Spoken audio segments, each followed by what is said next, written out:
Jelezném, hogy Csepel SC már nincs 11 éve.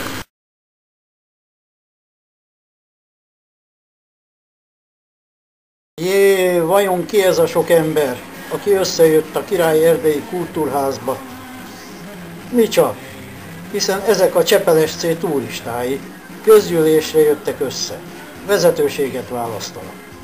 Hegyesi Barna elnököl, megnyitja a közgyűlést, mond rövid beszédet. Utána az Ernő meg az Andris, a két túravezető, értékelik a múlt évet, ismertetik a terveket. A szavazás után megszólalt a zene.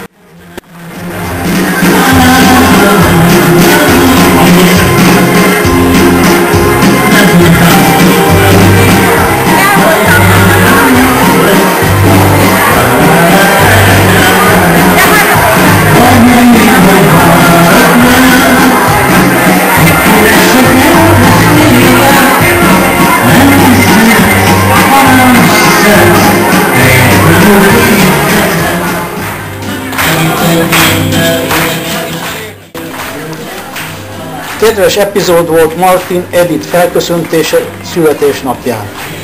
Edith is túravezető és szerkeszti a Csepeli Turisták honlapját.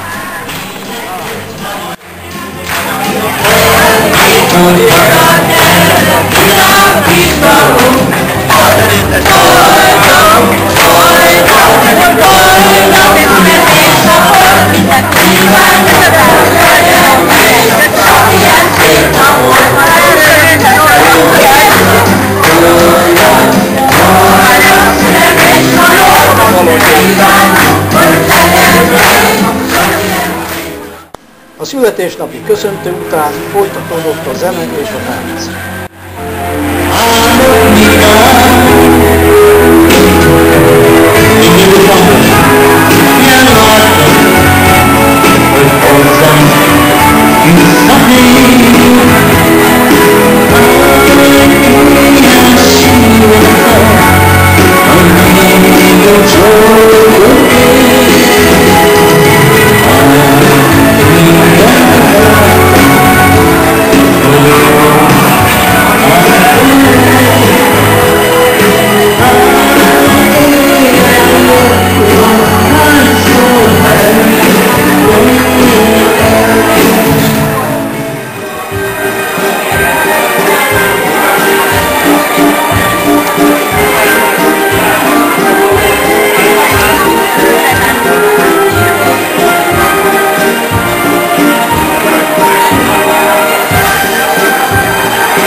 Öt óra felé Andris elindította a gőzöst hazafelé.